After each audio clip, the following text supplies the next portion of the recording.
Hi everyone, I've got some things popping up on my screen. I'll just try and move it around, and when I try to type in a chat to say thank you all for sending in your beautiful comments, it just keeps saying error. So if you can see it, great. If you don't, but that's what I typed in. Thank you all so very much for, let's see if it works now, sending in your beautiful messages and comments. No, I don't know what's wrong with it. Anyway, good morning again. So we've finished one of my Sacred Heart meditations, and we connected with our angel guides today, which was amazing. I hope you had a beautiful experience and you received that energy, because I'll talk a little bit about this before I go into the question that has come through today. So because the planet has gone through, let's call it a bit of a cleanse, or the shadow's been, I like to think it's been shaken out to allow the light to come in, or more light to come in. The light meaning more love, more harmony, more peace, more kindness, compassion, and people being more gratitude for what they have. Now, how gratitude sort of works is if we sort of get caught up in life and just keep going and going and going, and we don't stop and think what our surroundings are, what we have, and give that gratitude and just feel it. We tend to just keep going, and that's because of our programming. We have received that programming as a small child, and that comes from someone else, not from us. But when we're aware, this is the awareness that's coming through. And sorry, I'm just pouring myself a ginger tea. Thank you. When the awareness comes through, that we understand that there's a new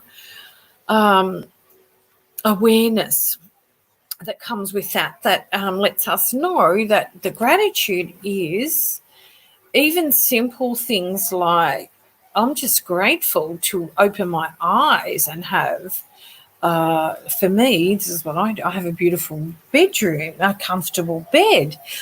I'm breathing. My lungs are magnificent, and I'm so grateful to my body for allowing me to move from one place to the other. So it can start with small things. It can be big things. You know, some people might say, I'm grateful for my car, my scooter, my house, my job. But these are the gratitude things, and it's a good idea, if you can, to write down 10 things. You don't have to write it a day. Some people might struggle to find 10 things that they're grateful for, but if you do, it doesn't matter. You can add to it. You can maybe start on a Sunday, start writing a couple of things, and then through the week just add more, and you might have 30 things. But just look at it. And remind yourself, what am I grateful for? Because when we do that, our energy shifts, and it takes us into a higher vibration, and starts connecting us with those feelings of inner peace, feelings of security, like I feel like I'm here for a purpose, which is your spirit. It's your spirit. That's your spirit just reminding you and saying, like, thank you for giving gratitude for, because you've now back in alignment. And when we're in alignment, we're in tune with our spirit. I guess it's day-to-day material things that take us, and expectations that take us out of who we are. And also it's how the mind works. The mind doesn't know a good thought from a bad one, so it'll just grab one, and normally it's a negative one. So we want to just be aware that that's what's happening, so we can quickly realign our energy. So the more of us that do this, and it can be work, because it feels like work, because it doesn't have to feel like work, but because sometimes our energy has just been it feels like you've ran into the back of a truck. For me, it feels like I've been out all weekend partying and need sleep. And actually, that's what it feels like, because I noticed a couple of times with these big energy shifts lately, and I feel like I'm hungover.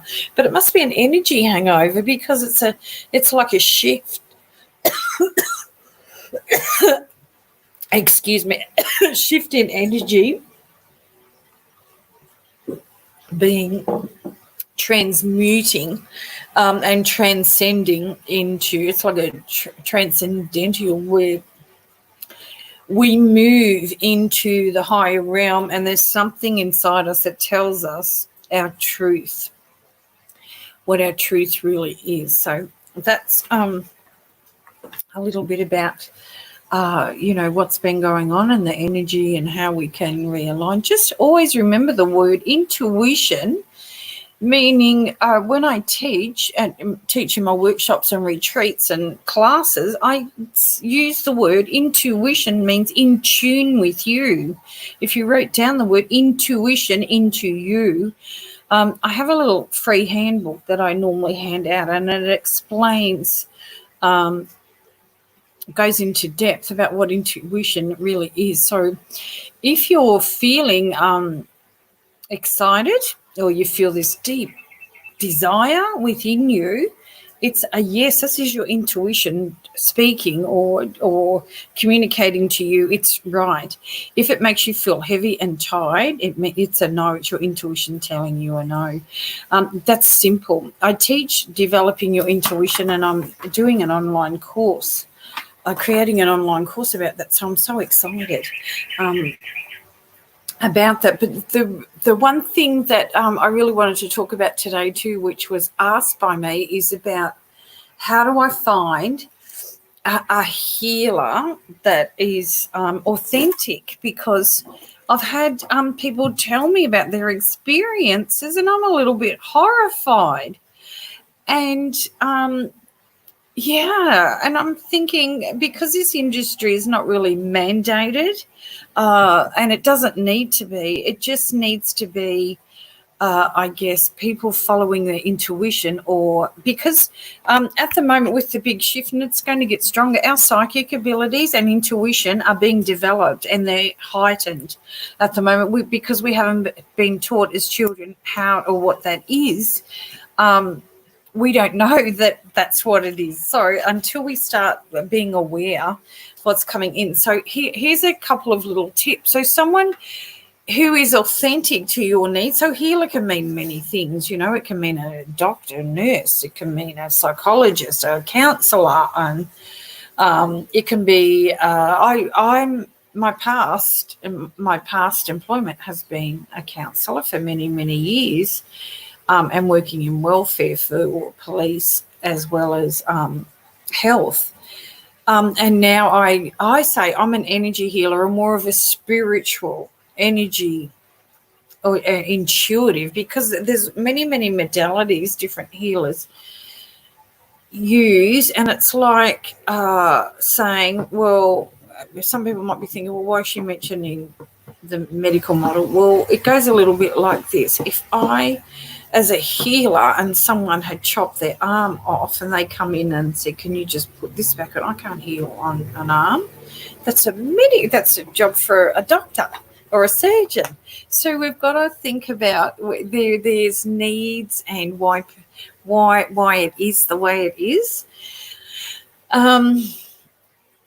And intuitively use your intuition. So ask, what do they actually do?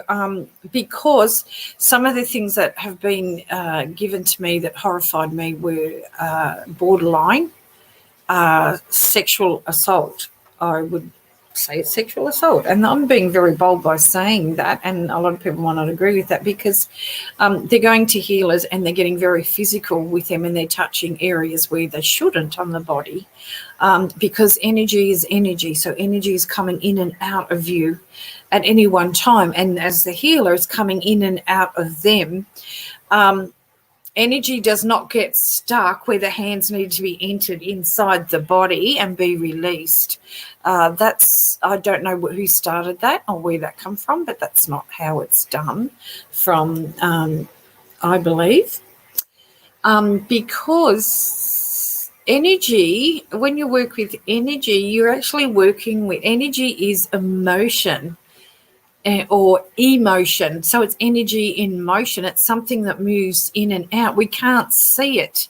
We can't touch it. We can only feel it in our heart. That's where our intuition lies, our inner spirit. So, and I've said this before. I don't know if I've said it on this segment, but I've said it in my teachings, and say, if someone can physically grab your energy and do something with it by placing their hands on different parts of the body and say to you, I'm just releasing some stuck energy, don't you think a big corporation would have grabbed that by now and bottled it and sold it off? You can't do that. But what happens is, because your belief system is telling you to trust what this person is telling you. So if they're saying, I'm going to insert my hands inside you so I can release your stuck, say, root chakra or sacral chakra or whatever, you're believing that to be true.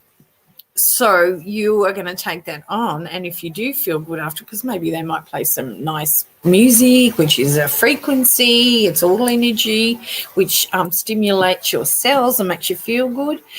They might do a gentle massage, and also that makes you feel good, so you think they have healed. The healing we are all healers. The healing comes from within. It's just some of us don't know how to use our energy and what our energy field actually is and how the mind and body work. So especially things like Reiki, Reiki's done either from a distance, and some, I know I do sometimes, I'll actually just intuitively put my hand, just put my hand on the body where I feel it's needed, because I've been guided to do that from my heart, to say, put your hands a little closer, we need to do the work, because I'm bringing in another energy, another, like ascended masters, or it might be angels, to help with that healing.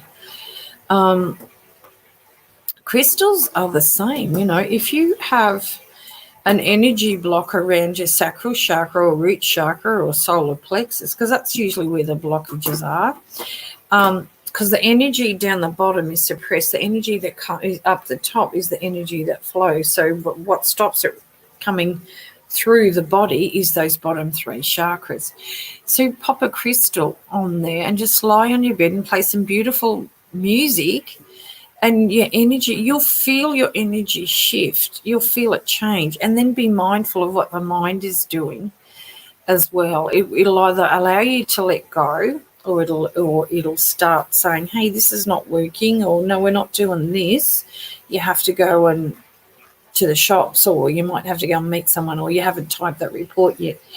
But that's the mind. That's just it's actually the subconscious mind, the patterning, but it's coming from consciousness as well, saying you have to do these things. So, but you need to change that pattern, and you just say consciously to the subconscious mind, what if this can heal me? Let's give it a go. So you sort of communicate that way. And channeling, if someone's doing channeling, which is a little bit like what I described. So I'm a channeler. I'm a Reiki Grandmaster, a sound healer. I've studied in India to become a sound healer.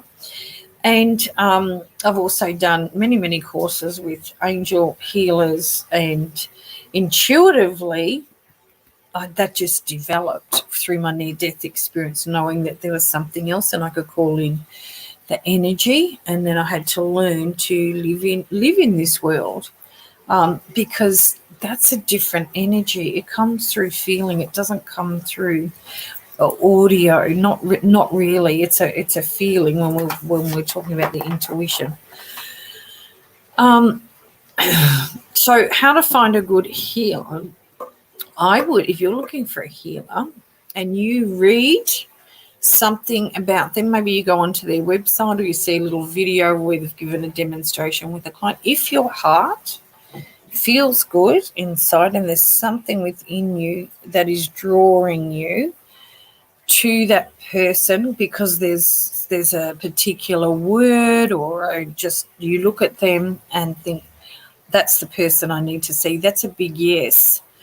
If you're doubting what you're reading, or you might say, you might even speak to them and say, well, what do you do in a healing session?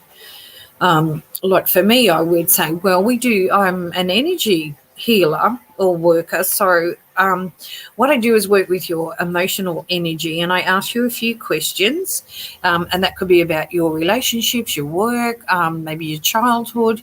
Maybe there needs to be some work there, some adjustment of the energy so we can get that flowing again. And then I sit with them, and then we do usually a guided meditation, which is a personal one for them to connect with their connecting with the inner guidance. So that would be, I guess, the main things. The other things you could do is maybe contact, there's lots of reviews and things, maybe contact the person and another person, or ask around, do you know of this healer? Have you been there? Look at the reviews. I make videos now. If someone is open to do that after the session, once they tell me how they feel, I say, would you mind if I film that for 30 seconds to a minute? And I can pop that up just to show others that if they are stuck or they need some support, that I can help them. Because that's what this is. We need to be serving and giving. And for me, it's never been about money. I mean, I don't set the pricing normally of what I do. Someone else does that for me. So, and then I always say, divinely, when the money, when you're in need, the money just comes. You just keep serving. I don't even worry about money, because I know it's going to come in one form or another. I worry more about how I can fix my camera. If I can't do these talks, or how am I going to get the content done for my website? What should I write? So I'm more of, or how can I get that Instagram post up? It's not working. So they're the things that really, I guess, I struggle with and worry about, not the other stuff. So. And is that sometimes more about people, because you might be in a job or live with people that their energy is not in alignment with yours, and sometimes that can be very hard. But you must find, as I've said before, find the golden gems to put in your spiritual treasure chest, and they are the things that give you joy. And what gives me joy might not give you joy. So it's a very personal, intuitive, and it helps you develop your intuition when you do this. So when we're joyful, we're actually in alignment. When we're in alignment, our intuition's open. So things that give me joy, I love swimming, love swimming in my pool, knowing that it's just there if I get hot. I love attending ecstatic dance classes, or dancing, anything with dance, listening to live music, whether that be a band or curtain. I love just connecting with people. So these are the things that give me joy. So there's another thing you could write. So with your gratitude list, you could maybe write down, what other things that give me joy? Maybe a yoga class. I love yin yoga. It makes me feel good. I love going out for a nice meal with friends, and I love cooking a nice meal for my friends. So it gives me joy, especially when we're laughing and music's on, and we might have a little dance. So you find the things. It might be sitting in nature for you. It might be just doing a walking meditation. But find the things that give you joy. Okay, so I'd like to thank you all so very much, and thank you for your comments. Thank you for being part of this segment with me. I really do enjoy it, and I love answering your questions. Have a beautiful, beautiful day, everyone. Bye for now from Bali.